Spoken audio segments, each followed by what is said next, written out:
Welcome to this podcast on the European Union, which is an important European international body. Let's take a look at how it works and its history. The European Union is a unified trade and monetary body of 27 member countries. It eliminates all border controls between members. The open border allows a free flow of goods and people. There may be police checks based on police information and experience that are not equivalent to border checks. Any product manufactured in one EU country can be sold to any other member without tariffs or duties. Practitioners of most services, such as law, medicine, tourism, banking, and insurance, can operate a business in all member countries. What is the purpose of the European Union? The European Union's purpose is to be more competitive in the global marketplace.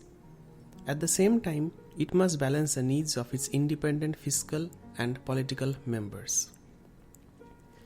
The 27 member countries are Austria, Belgium, Bulgaria, Croatia, Cyprus, Czech Republic, Denmark, Estonia, Finland, France, Germany, Greece, Hungary, Ireland, Italy, Latvia, Lithuania, Luxembourg, Malta, Netherlands, Poland, Portugal, Romania, Slovakia, Slovenia, Spain, and Sweden. Let's take a look at how the European Union is governed. Three bodies run the European Union. The EU Council represents national governments. The Parliament is elected by the people. The European Commission is the European Union staff. They make sure all members act consistently in regional, agricultural, and social policies. Contributions of 120 billion euros a year from member states fund the EU. Let's see how the three bodies uphold the law governing the EU. Number 1. The European Commission proposes new legislations. The commissioners serve a 5-year term. Number 2. The European Parliament gets the first read of all laws the Commission proposes. Its members are elected every 5 years. Number 3. The European Council gets a second read on all laws and can accept the Parliament's position, thus adopting the law. The Council is made up of the Union's 27 heads of state plus a president. What is the currency of the European Union? The euro is the common currency of the EU area. It is the second most commonly held currency in the world after the US dollar. It replaced the Italian lira, the French franc, and the German Deutschmark, among others. The value of the euro is free-floating instead of a fixed exchange rate. As a result, foreign exchange traders determine its value each day. The most widely watched value is how much the euro's value is compared to the US dollar. The dollar is the unofficial world currency. What is the difference between the eurozone and the European Union? The eurozone consists of all countries that use the euro. All European Union members pledge to convert to the euro, but only 19 have so far. They are Austria, Belgium, Cyprus, Estonia, Finland, France, Germany, Greece, Ireland, Italy, Latvia, Lithuania, Luxembourg, Malta, Netherlands, Portugal, Slovakia, Slovenia, and Spain. The European Central Bank is the European Union's central bank. It sets monetary policy and manages bank lending rates and foreign exchange reserves. Its target inflation rate is less than 1%. The Schengen Area. The Schengen Area guarantees free movement to those legally residing within its boundaries. Residents and visitors can cross borders without getting visas or showing their passports.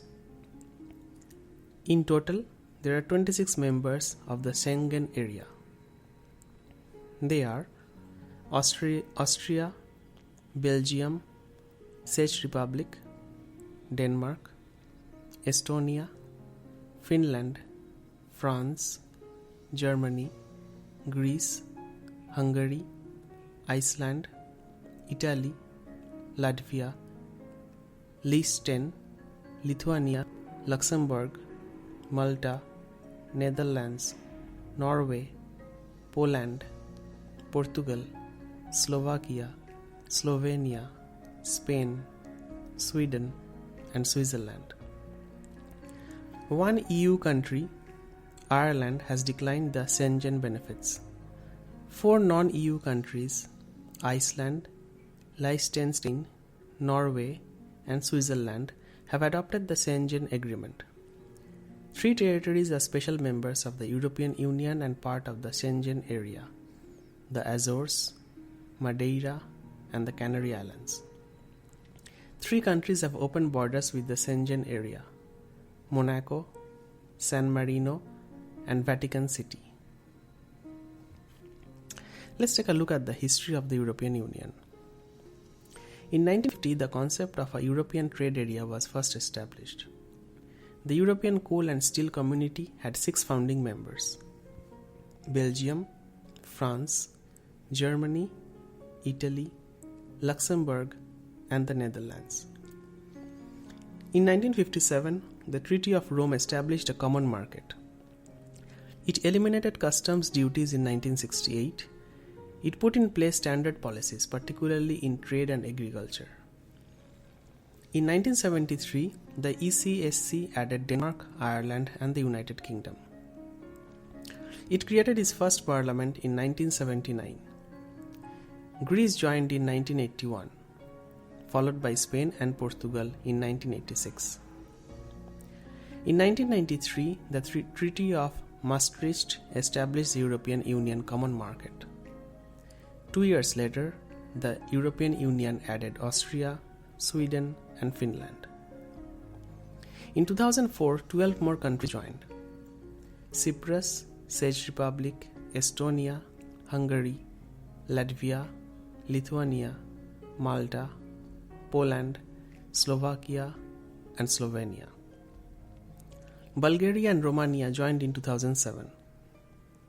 In 2009, the Treaty of Lisbon increased the powers of the European Parliament. It gave the EU the legal authority to negotiate and sign international treaties. It increased EU powers, border control, immigration, judicial cooperation in civil and criminal matters, along with police cooperation. It abandoned the idea of a European constitution. European law is still established by international treaties. The economy of the European Union. The European Union's trade structure has propelled it to become the world's second largest economy after China. In 2018, its gross domestic product was $22 trillion, while China's was $25.3 trillion. These measurements use purchasing power parity to account for the discrepancy between each country's standard of living. The United States was third, producing $20.5 trillion. The European Union's top 3 exports in 2018 were petroleum, medication, and automobiles, while its top imports are petroleum, communications equipment, and natural gas. The top export partner of the European Union is the United States, and its top import partner is China. Thank you very much for listening this podcast on the European Union, an important topic for several All India competitive exams.